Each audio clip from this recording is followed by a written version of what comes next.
वो और जो रिटेल की होल्डिंग है, रिटेल की होल्डिंग वो ऑल टाइम हाई पर है। मतलब एब्सोल्यूट अमाउंट में तो ऑल टाइम हाई पर है ही, परसेंटेज अमाउंट में भी ऑलमोस्ट ऑल टाइम हाई के करीब होगी, ऑल टाइम हाई पर। ठीक है, तो भारतीय मार्केट में अब समय आ गया है कि आप बड़े ब्रोकर्स जो हैं वो रिटेल को वो रिस्पेक्ट दें जो वो अब तक इंस्टीट्यूशंस को देते हुए आए हैं। ठीक है, एफआईएस को जो रिस्पेक्ट देते हैं वो रिटेल को भी मिलनी चाहिए। फॉर एग्जांपल अभी जितनी सारी कॉन्फ्रेंसेस वगैरह होती हैं, इसमें बड़ी बड़ी मैनेजमेंट्स आती हैं। फॉर एग्जांपल ट्रेंड का मैनेजमेंट आकर कुछ बोल गया, रिटेल के पास ये हक होना चाहिए कि वो भी उनको सुने। क्यों सिर्फ इंस्टीट्यूशंस जाके सुने? भाई मार्केट पूरा रिटेल चला रहा है, उसके पास भी उस क्वालिटी की रिसर्च होनी चाहिए, उसके पास भी ये सब रिसर्च होनी चाहिए कि ताकि वो अपने डिसीजंस ले सके। और टाइम ज़्यादा दूर नहीं है। मैं अगर ये जो थोड़े रिलेटिवली छोटे छोटे ब्रोकर्स थे वो इतने बड़े बन गए, क्योंकि उन्होंने समझा कि असली पैसा जो है वो यहाँ पर है, असली पैसा यहाँ पर है। तो ये अगर आप नहीं करेंगे रिटेल को सर्व तो आप पीछे रह जाएंगे। तो इसके लिए आपको रिटेल को तवज्जो देनी होगी, उनको क्वालिटी रिसर्च देनी होगी, क्योंकि ये ज़रूरी है उनके लिए। देखिए हम लोग अपनी तरफ से जितना कर सकते हैं हम कर रहे हैं, लेकिन हमारी भी लिमिटेशंस हैं। हमारे पास भी beyond a point on a daily basis इतना एक्सेस नहीं होता, इतना न्यूज़ फ्लो नहीं होता, शायद इतनी समझने की शक्ति भी नहीं होती कि हर न्यूज़ को एनालाइज कर सकें या बता सकें। तो ये काम थोड़ा सा अब ब्रोकर्स को करना होगा। एनीवे, एक जो मार्केट में इस समय बहुत शानदार मोमेंटम है। अच्छा आशीष, अब ना इस समय कहना बहुत आसान है कि मार्केट में ऑल टाइम हाई लगेगा, वो तो अब तो स्क्रीन बता रही है आपको कि ऑल टाइम हाई लग जाएगा। एग्जैक्टली, मैं मतलब आई थिंक व्यू आप तब लें जब मार्केट में करेक्शन आए। एक बार करेक्शन खत्म हो जाए और मार्केट उस पर चल पड़े, उसके बाद तो आज कहना बड़ा आसान है कि अब मार्केट में ऑल टाइम हाई लग जाएगा। ठीक है, क्या ये व्यू आपने तब लिया जब मार्केट गिर रहा था, या तब आपने एक व्यू ये लिया कि लोगों को डरा दिया कि नहीं अभी कुछ टाइम के लिए मार्केट से दूर रहें? पर प्रॉब्लम क्या है ना, मार्केट में जब करेक्शन आती है तब लोग डर जाते हैं। लोग डर जाते से मेरा मतलब रिटेल नहीं डरता है, रिटेल तो फिर रोज बाय करता है। लोग डर जाते हैं मतलब सो कॉल्ड एक्सपर्ट डर जाते हैं और वो लोगों को डरा भी देते हैं। तो वो नहीं करना है। बड़ा ट्रेंड पॉजिटिव है, इस बड़े ट्रेंड में पॉजिटिव रहें। और मैं तो एक का सबसे बड़ा एग्जांपल देता हूँ। मैं तो खुद उस दिन जब मेरी और आशीष की बात हुई थी, मैं तो खुद कहा था कि मैं खुद अपना पैसा निफ्टी ईटीएफ में डालने वाला हूं। भी दिया था कि मैंने डाला, और मैंने डाला भी था उस दिन। और मुझे उसमें बताने में कोई शर्म नहीं है, क्योंकि ये मतलब पूरा का पूरा डिस्क्लोजर के साथ बोल रहा हूँ मैं। और निफ्टी में तो खैर मेरा निफ्टी ईटीएफ के थ्रू इन्वेस्टमेंट हमेशा से रहा है, और जिसको ना मैं कभी छेड़ने वाला हूँ, क्योंकि ये तो मैंने सोच के रखा है कि जब मेरी बेटियाँ बड़ी हो जाएंगी, उनकी जब आगे कभी बेटी होंगी, उनको गिफ्ट देने का काम आएगा। तो मैं तो उस हिसाब से सोच रहा हूँ। तो खैर एनीवे, पॉइंट ये है कि एक होता है आपका ये व्यू कि मार्केट में स्ट्रेंथ है, बने रहें, लेकिन उस व्यू को कब अप्लाई करना है? उस व्यू को अप्लाई तब करना है जब मार्केट गिरे, ये नहीं कि जब मार्केट वापस पूरी रिकवर हो जाता। सोच बड़ी करनी चाहिए। मैं सोचा था लंच में क्या मंगाया कितने का पड़ेगा, बड़ा सोचना चाहिए। लेकिन एफआई स्मार्ट है, काहे का रिटेल इज किंग। अगर कोई बाजार में सही पड़ा है इतने लंबे समय से तो सिर्फ वही पड़े हैं। और बढ़िया अप्रोच मोटा मोटी आपके सामने है। जो सीएनबीसी से आवाज ने लेवल्स मेंशन करे थे, उसी की तरफ अग्रसर है भारतीय बाजार। कल 24,700 के ऊपर का 24,700 पे प्रिसाइसली क्लोज मिला हमको। हम पहुंच गए उन जोन्स पे जिसकी चर्चा हो रही थी। पहले 24,800, 25,000 और इवेंचुअली हम नए रिकॉर्ड उच्चतम स्तर भी लगाते हुए नजर आएंगे। ये कहानी है। लाइए अब ग्लोब के समीकरण दिखा देता हूं। कल के बढ़िया सेशन के बाद आज फिर से इसलिए कह रहा हूं ऐसा हो रहा है। अच्छे मूव्स, फिर कंसोलिडेशन, फिर मूव्स, इस तरह से बाजार चल रहा है। कल back to back 4th straight trading session था, वैसे कहने के लिए कि हम मजबूत थे। और कल फिर आधे % का उछाल था। आज फिर एक फ्लैट नोट पे शुरुआत करेंगे। गिफ्ट निफ्टी इस तरह के संकेत देता हुआ। ये पिछले 4 दिनों का बाजार का परफॉर्मेंस आपकी स्क्रीन, निफ्टी का परफॉर्मेंस आपकी स्क्रीन पे। खैर पस्त है गिफ्ट निफ्टी के संकेत दिखा देता हूं। एशिया किस तरह से मूवमेंट दिखा रहा है। एशिया दबाव में है, ज्यादातर सारे मार्केट्स एशिया में प्रेशर में है। 1/3 से 1% के बीच सारा एशिया प्रेशर में, ये देखिए। तो उस लिहाज से तो हम आज बेहतर कर रहे हैं। और दरअसल एशिया ज्यादा दबाव में है, अदरवाइज यूएस का हैंडओवर मिला जुला सा था। यूएस में कल हल्की नरमी सा था, 1/4 से 1/3% का दबाव था। और इस समय आज सुबह के फ्यूचर्स जो यूएस के हैं इन ग्रीन ट्रेड कर रहे हैं, फ्लैट है पर इन ग्रीन ट्रेड कर रहे हैं। तो थोड़ा सा एशिया का पेन बढ़ा हुआ है। ऐसे में यूएस से लेकर एशिया क्या मूड है, कैसा माहौल है, हमारे लिए आज हैंडओवर कैसा है? पिछले कई दिनों से हैंडओवर बढ़िया ही रहा है, सपोर्टिव रहे ग्लोबल संकेत। हम फंसे हुए थे, हम अब मूड में आए। नीरज जी गुड मॉर्निंग, कैसे संकेत? गुड मॉर्निंग आशीष। पहले एशिया का जिक्र कर लेते हैं आप, चूंकि एशिया का आप नाम ले रहे थे। हाँ, दबाव में आ रहा है, हाँ, बढ़ता जा एशिया रहा वीक सिर्फ जापान की वजह से है। जापान का एग्जिम डेटा जो आया है वो फेवरेबल नहीं है। है। इससे मतलब एक्सपोर्ट एक्सपोर्ट और इम्पोर्ट, तो एक्सपोर्ट घटा है, इम्पोर्ट बढ़ा है। और ये तब है जब उन्होंने करेंसी में जो बदलाव किया उसका असर अभी इसमें शामिल नहीं है। तो आप चूँकि स्ट्रांग हो रही करेंसी तो इसका असर और दिखेगा आपको। तो जापान की वजह से एशियन मार्केट में थोड़ा सा लालिमा छाई हुई है, अदरवाइज कोई दिक्कत नहीं। इससे क्या लेना? अपन जब बहाना मारते थे बोलते थे डेवलप्ड मार्केट है इकलौता, उसको छोड़ दीजिए, बाकी देखिए। अभी जापान ही टेंशन दे रहा है आपको, ये बेसिक नहीं इंडिकेशन देखिए, है येन गैरी जब से वो वाला मामला हुआ ना, देखिए इनकी तवज्जो ज्यादा देने लगे हम। वहाँ अभी और रेट हाइक होगी, दिसंबर में एक हाइक फिर होगी, तो उसके लिए आप तैयार रहिए। इंस्टेंटली उन्होंने बोला कि हम मार्केट देखेंगे, काम हो जाए फिर करेंगे, लेकिन वो ट्रेंड बन गया क्योंकि इन्फ्लेशन अभी भी उनको प्रॉब्लम दे रहा है। तो आज वाला मार्केट खाली इंस्टेंटली इसलिए थोड़ा सा एशियन नेगेटिव है। लेकिन यूएस में आप देखेंगे वहाँ कोई प्रॉब्लम ही नहीं यार, वहाँ यहाँ तो इतनी बढ़िया तेज़ी थी, 8 दिन से लगातार तेज़ी बन रही थी। तो कल थोड़ा सा सॉफ्ट हुआ क्योंकि अब आप उस डे के दिन पहुँच रहे हैं जब सिम्पोजियम में आप सुनेंगे आज फेड मिनट्स आएंगे। तो मतलब देखिए इतनी तेज़ी में मार्केट है, 5600 के ऊपर चल रहा था, आज थोड़ा सा 10-15 पॉइंट नीचे हुआ है। गोल्डमैन सैक्स कह रहा है कि इस साल का मीन है कि 5600 होना चाहिए S&P को। तो इतनी तेज़ी में थोड़ा सा ऊपर नीचे चलता है, 10-20 पॉइंट ठंडा पड़ता है या लोग रोक देते हैं बाइंग।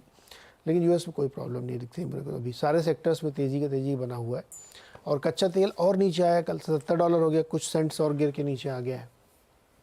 तो सेटअप जैसे हम 2-3 दिन से कह रहे हैं कि ग्लोबल सेटअप बहुत पॉजिटिव है, अब वहाँ से कोई प्रॉब्लम नहीं है। डोमेस्टिक को अपना जैसे कल चला है तो आगे भी चलना चाहिए।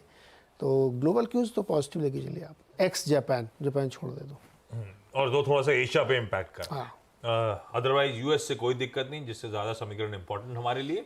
लेकिन थोड़ा सा हमारी फेरिफेरल, हमारे एशियन पीयर्स थोड़े से दिक्कत में आते हुए आज गिफ्ट निफ्टी लेकिन लार्जली फ्लैट ही है। हाँ, इस हफ्ते 2 ग्लोबल इवेंट्स अवेटेड थे। कल से वो जैक्सन होल का सिंपोजियम शुरू होगा, कल से लेकर सैटरडे तक। उसमें फ्राइडे को पॉवेल साहब की स्पीच थी। दूसरी इंपॉर्टेंट चीज थी फेड के मिनट्स आने थे। वो आज शाम को हमारे टाइम के अनुसार 11:30 बजे रात में फेड मिनट्स आ रहे होंगे, पर वो डेटेड आंकड़ा होगा 30-31 जुलाई को जो बैठक हुई थी उसके अपडेट सामने आ रहे होंगे। खैर, ये है ग्लोब में कोई खास दिक्कत नहीं है, थोड़ा बहुत जापान के रिलेटेड इशू, थोड़ी सी निगलिंग वारीज वहां पे। पर अब सेटअप, कल बढ़िया मूव्स बने भारतीय बाजारों में। सेटअप समझ लेते हैं, उसके बाद निफ्टी बैंक के आज के अप्रोच पे कैसा लग रहा है इस समय सेटअप? 0.5% उछाल था कल। सेटअप ठीक है, मतलब मार्केट में अब हम न्यूट्रल जोन में हैं आशीष, ना ओवरबॉट ना ओवरसोल्ड, सारे के सारे समीकरण उस हिसाब से हैं। Okay. कल डीआईएस ने फिर बाय किया 2200 करोड़ का और एफआईएस ने फिर सेल किया 1458 करोड़ का। ये नंबर ना जैसे कहते हैं ना बूंद बूंद से सागर भरता है, ये वो वाले नंबर्स हैं फ्रैंकली। 1400, 1500, 2000, 2500 कहने को ये नंबर छोटे लगते हैं, अब छोटे लगते हैं इस मार्केट के कॉन्टेक्स्ट में। लेकिन धीरे धीरे जैसे मैंने वो नंबर शुरू में गिना दिया था आपको, किसी ने सोचा होगा कि मतलब अप्रैल टू अगस्त कितना है, 1 लाख करोड़ की सप्लाई अब्जॉर्ब हो गई। 1 लाख करोड़ क्या होता है? 1 लाख करोड़ मतलब कई इंडेक्स स्टॉक्स का मार्केट कैप होता है। तो उस हिसाब से ये नंबर्स भले आपको छोटे लगते हो, लेकिन ये नंबर्स में बहुत बड़ी सिग्निफिकेंस छुपी है। और इसके लिए अगेन ये सेटअप जब तक इस तरह से चलता रहेगा, मार्केट ठीक है, कोई दिक्कत नहीं है। अच्छा, कल एक और चीज़ बात हो रही थी कि अगर कोई ऐसा टाइम आ गया जिसमें डीआईएस तो बाय कर ही रहे हैं, अगर एफआई भी आ गया इस मार्केट में तो क्या होगा? तब मैं थोड़ा सा नर्वस हो जाऊंगा मार्केट में, क्योंकि तब मार्केट बबल बना देगा। लेकिन खैर अभी उससे हम दूर हैं थोड़ा सा। अच्छा, एफआईज को ऐसा नहीं है कि हम ब्लेम कर सकते हैं आशीष, या हम ये कह सकते हैं कि उन्होंने मिस कर दिया। एफआईज के पास एक एडवांटेज ये होता है कि उनके पास ना बहुत चीज़ें, मल्टीपल ऑप्शंस है ना। वो कहीं और मार्केट, कभी किसी पेरू की मार्केट में अच्छा उनको मोमेंटम मिल जाता है, किसी इंडोनेशियन मार्केट में, किसी थाईलैंड मार्केट में, कभी क्रिप्टो में अच्छा मोमेंटम मिल जाता है। हमारे डीआईएस के पास ऑप्शन उनके पास भी है, लेकिन ज़्यादातर लोग डीआईएस भाई अपने स्टॉक में ही लगाते हैं ना पैसा, इसके लिए हमारे पास तो ऑप्शन नहीं है तो हम खरीद रहे हैं। उनके पास ऑप्शन है, तो ये भी कहना गलत होगा कि डीआईएस गलत पड़े इस मार्केट में। उनके अपने रीजन है जिसकी वजह से वो सेल कर रहे हैं, कोई फर्क नहीं पड़ता, हम बाय कर रहे हैं उनके सामने। कल इंडेक्स फ्यूचर, स्टॉक फ्यूचर्स दोनों में बाइंग हुई है थोड़ी सी। एफआईएस ने करीब 2000 करोड़ इंडेक्स फ्यूचर खरीदा और 2300 करोड़ स्टॉक फ्यूचर खरीदा। एफआईएस भी अब ट्रेडर्स बन गए हैं वैसे फ्रैंकली, अगर आप देखें तो एफआईएस के इंडेक्स फ्यूचर्स, स्टॉक फ्यूचर्स के जो नंबर्स हैं वो क्लियरली ज़्यादा इंडिकेटिव हो गए हैं आज की डेट में। विद इन इंडेक्स फ्यूचर्स एक चीज़ इंटरेस्टिंग थी, कल बैंक निफ्टी में बाइंग हुई 1700 करोड़ की। बहुत टाइम के बाद बैंक निफ्टी में बाइंग हुई है। निफ्टी में कुछ नहीं हुआ, 17 करोड़ कुछ भी नहीं है, लेकिन बैंक निफ्टी में 1700 करोड़। अगर बैंक निफ्टी कल का हाई निकाल देगा, बहुत बड़ी रैली आएगी बैंक निफ्टी में। वो जब हम स्ट्रैटेजी पर आएंगे तब डिस्कस करेंगे। इंडेक्स फ्यूचर्स का ट्रेंड आएगा आपकी स्क्रीन पर। एक दिन की सेलिंग के बाद वापस बाइंग आ गई और वापस अब हम अगर आप लॉन्ग शॉर्ट देखें तो कल 8,400 लॉन्ग जुड़े हैं आशीष और 18,000 शॉर्ट कटे हैं। तो कुल मिलाकर नेट 26,000 लॉन्ग ऐड हो गए और कल हम न्यूट्रल जोन में थे। इसके लिए अब आपको टेबल में दिखाई देगा। अब हम वो 26,000 लॉन्ग पर हैं। वो 26,000 लॉन्ग पूरा का पूरा कल का है, क्योंकि उससे पहले हम एकदम न्यूट्रल थे। 49.97 मतलब 50% ही था। अभी भी इसको न्यूट्रल ही माना जाएगा। वैसे 52% कभी भी एक दिन में चेंज हो सकता है। कॉल लॉन्ग कॉल शॉर्ट का मामला अगर आप देखेंगे तो सिस्टम में तो कल कुछ खास नहीं था, लेकिन पुट लॉन्ग हुए सिस्टम में 1.47, उसके सामने 0.95 लाख पुट शॉर्ट। तो कुल मिलाकर मामला इवन स्टीवन ही है, जैसा हम डिस्कस कर रहे थे। इंडिया विक्स गिरना शुरू हुआ है और वापस अब उस जोन में आ गया जो न्यूट्रल जोन रहा है हमारा। 3.75% नीचे था 13.75 पर। Put call ratio slightly overbought है, स्लाइटली 1.17 से बढ़कर 1.27 पर आया, लेकिन मार्केट भी चला उस हिसाब से। और 1.27 वाला आराम से 1.5 तक जा सकता है एक्सपायरी से पहले। तो इसके लिए सेटअप जो है न्यूट्रल है, ना ओवरबॉट ना ओवरसोल्ड। उस तरीके का सेटअप है जिसमें आप स्क्रीन बेस्ड ट्रेड आराम से ले सकते हैं। ओके। और हाँ, एक और चीज, बैन की बात एक ऐड हुआ बैन में नैल्को। कल लग रहा था जिस तरीके के नैल्को में मूव्स आ रहे थे कि नैल्को बैन में आ जाएगा, और बाहर हुए बैन से 4 स्टॉक्स कल, Chambal fertilisers, NMDC, Punjab National Bank और इंडिया मार्ट। आई थिंक ये एक लिस्ट है जिस पर आज आप फोकस कर सकते हैं। अमूमन जो स्टॉक्स बैन से बाहर आते हैं वो चलते हैं, इवन अगर चले हुए स्टॉक्स हैं फिर भी चलते हैं। ये मैंने एक रिसेंटली एक फिनोमेनन देखा है, तो इन पर आप नजर रख सकते हैं। अभी भी 16 स्टॉक लेकिन F&O बैन में है। हाँ, 19 कल सुबह थे, आज सुबह 16 F&O कर्व में, 4 बाहर 1 नया अंदर। ये कहानी है सेटअप रिलेटेड। लाइए कल का निफ्टी स्क्रीन पे। कल था मंगलवार का दिन, मंगल सेशन था। आवाज पे कल सुबह भी चर्चा हुई थी, शॉर्ट जाने का तो कोई विकल्प है ही नहीं, सोचने का ही नहीं। और इनफैक्ट अगर थोड़ी सी पस्त शुरुआत हो रही है, तेजी के साथ भी हो रही है और ठंडी शुरुआत हो रही है, खरीद लीजिएगा।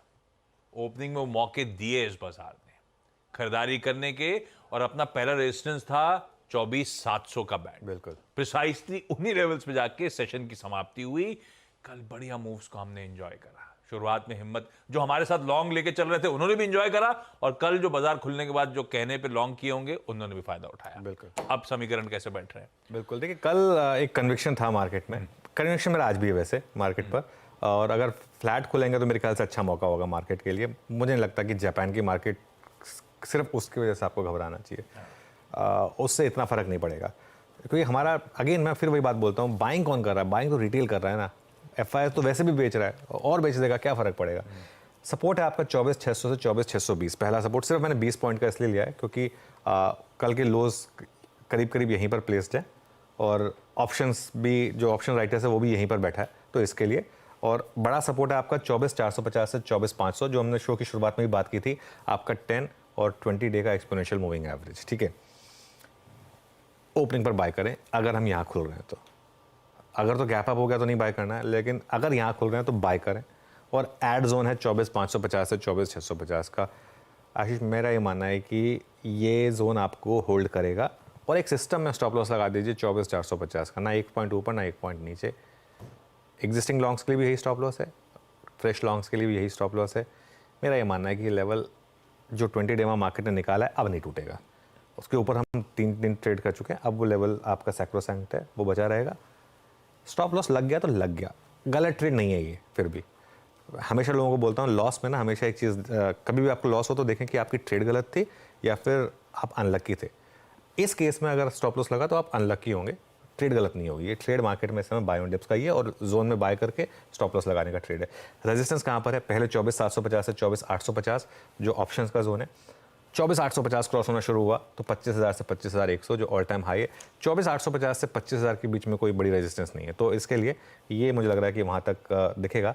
स्क्रीन पर जब तक आपको वीकनेस ना दिखे तब तक शॉर्ट नहीं करना है। एक चीज़ मैं हमेशा बोलता हूँ लोगों को, मार्केट को 10 सेकंड लगते हैं आपकी पूरी 1 घंटे की मेहनत वेस्ट करने में। आप सुबह सुबह तैयारी करते हैं, मैं सुबह 1 घंटा बिताता हूँ, टाइम स्पेंड करता हूँ। और कल भी सुबह एक हमारी बात हुई थी कि बैंक निफ्टी में लॉन्ग ट्रेड नहीं है, बैंक निफ्टी में शॉर्ट ट्रेड है।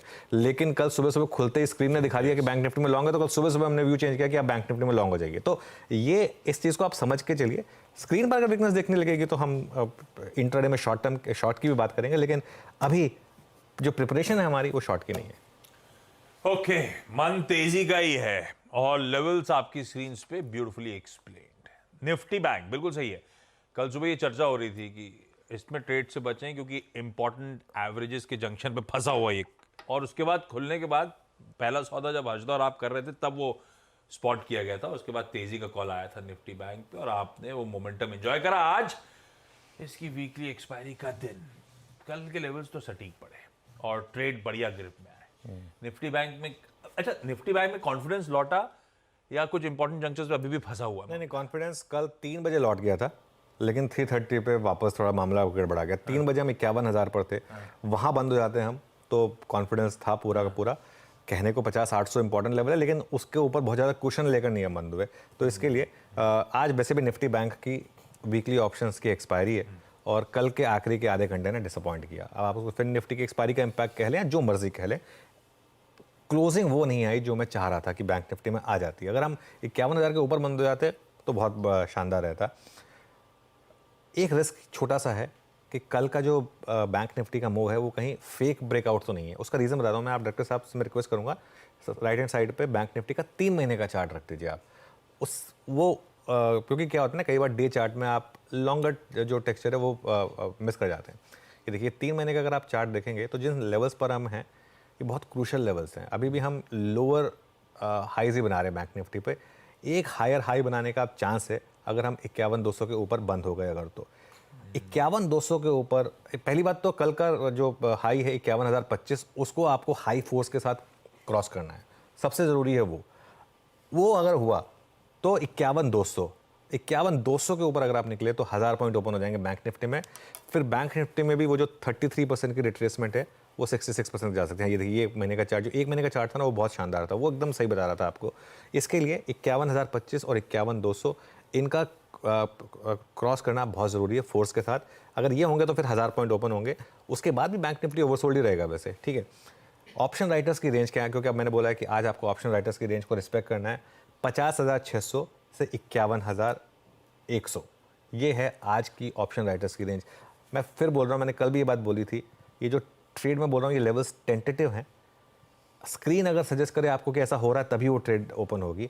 बाय का जोन होगा 50,650 से 50,750। अगेन अगर यहाँ स्टेबिलिटी आ रही होगी तो, और एक स्टॉप लॉस लगा दीजिए सिस्टम में 50,550 का। इंट्राडे के लिए सेल का ट्रेड होगा 50,950 से 51,000 का। एक स्टॉप लॉस लगा दीजिए सिस्टम में 51,150 का। और एक चीज़, 51,150 के ऊपर अगर निकलने लगे आप तो फिर बिंदास बाय करिए, फिर तो भले आज के ऑप्शंस ले लीजिए आप, क्योंकि फिर वो मार्केट में ट्रेंड डे आएगा। लेकिन अभी तो उसके चांसेस कम लग रहे हैं। बाकी जब स्क्रीन पर अगर ऐसा दिखेगा कुछ तो हम व्यू लेंगे। और एक चीज़, आज मैं सेकेंड हाफ में नहीं हूँ, तो इसके लिए मैं जो भी अभी व्यू लेके चल रहा हूँ वो सुबह करीब 10:30-11 बजे तक है। उसके बाद उस व्यू को हम अपडेट करेंगे। बिल्कुल ठीक है, हो गया भाई निफ्टी बैंक का आज वेडनेसडे का हमारा अप्रोच।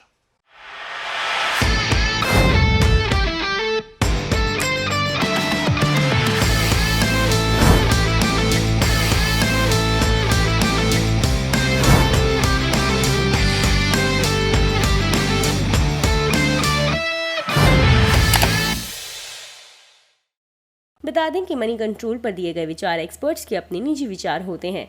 वेबसाइट या मैनेजमेंट इसके लिए उत्तरदायी नहीं है। यूजर्स को मनी कंट्रोल की सलाह है कि कोई भी निवेश निर्णय लेने से पहले सर्टिफाइड एक्सपर्ट की सलाह लें।